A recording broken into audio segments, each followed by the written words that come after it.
OECD가 마이너스 성장을 예고한 독일, 일본, 한국 중에서 우리나라만 유독 재정 지출 계획이 매우 부실합니다. 깊은 경제학 지식이 없더라도 상식적으로 보면 불황기에, 경기 침체기에는 정부가 재정 지출을 늘려서 경제 활성화 조치를 해야 되는 것입니다. 독일은 신재생에너지 관련 공공투자 그리고 재정 지원 증가로 투자 증가를 견인한다는 계획입니다. 일본 정부도 에너지 가격 상승에 대응한 가계 지원금 지급과 방위비 지출 증가 등으로 투자 촉진을 유도한다는 구상입니다. 그런데 윤석열 정부는 마땅한 계획도 없이 2024년이면 경제가 회복될 것이다 라는 막연한 기대만 표출하고 있습니다. 나무에서 감 떨어지기를 기다리고 있지만 국민들께서는 하루하루가 고통스럽고 경제는 침체가 계속돼서 심각한 손실이 발생할 수 있습니다. 경제의 꺼진 불씨를 키울 수 있는 민생회복 추경을 다시 한번 제안드립니다.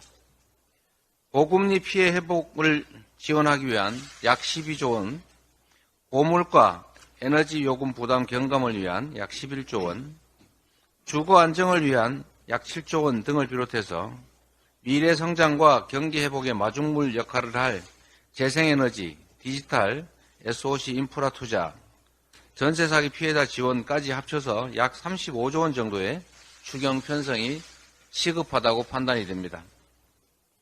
정부가 강조하는 재정 건전성 때문에라도 추경을 하는 것이 맞습니다. 내핍 생활을 해서 기초 체력을 손상시키는 것은 국가 경제에도 바람직하지 않은 결과를 만들어낼 것입니다. 우리나라의 부채 비율은 51.5%로서 선진국 평균인 117.9%의 절반에도 미치지 못합니다. 추락하는 경제, 민생의 고통을 생각하면 재정 투자를 늘려서 경제를 활성화시키는 게 반드시 필요합니다. 정부와 여당은 더 이상 서민 고통을 가중시키지 말고 실질적인 물가 안정과 내수 활성화의 시작이 될 추경에 화답해 주시기를 당부드립니다. 안타깝게도 오늘부터 일본이 후쿠시마 오염수 방류의 시운전을 시작한다고 합니다.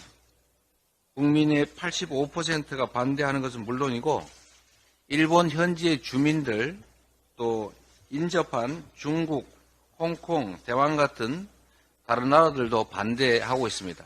그런데 희한하게도 오직 가장 큰 피해를 입는 대한민국의 윤석열 정부만이 오염수 방류를 침묵으로 사실상 용인하고 있습니다. 기가 막힌 오염수 동맹입니다. 여당 대표가 지난주에 일본 대사와 만난 이유가 국민들에게 오염수를 선물하기 위한 작업이었냐 이런 비판까지 나옵니다. 국민의 심판을 재촉하는 길이라는 점을 명심하시기 바랍니다. 깜깜이 시찰단이 입국한 지가 벌써 한 달이 다 돼갑니다. 당장 시운전까지 한다는데 시찰단의 결과마저 깜깜이입니다. 숨긴다고 숨겨질 일이 결코 아닙니다. 시찰 결과를 낱낱이 국민께 보고드리고 그 결과를 토대로 명확히 정부의 입장을 밝혀야 합니다. 시찰 과정과 결론이 납득 가능한지는 국민들께서 판단하실 것입니다. 오염수, 핵 폐기물을 처리수라고 표현하고 1리터씩 매일 마셔도 괜찮다는 괴담을 퍼뜨리고 이 문제를 지적하는 야당의 주장, 국민의 주장을 오히려 괴담이라고 덮어씌우는 이런 행태에 결코 국민들이 또 역사가 용서하지 않을 것입니다. 명확하게 오염수 방류 반대 의견을 이 정부가 표명해야 하고 실질적인 대책을 강구해야 된다는 점을 다시 한번 말씀드립니다. 이상입니다.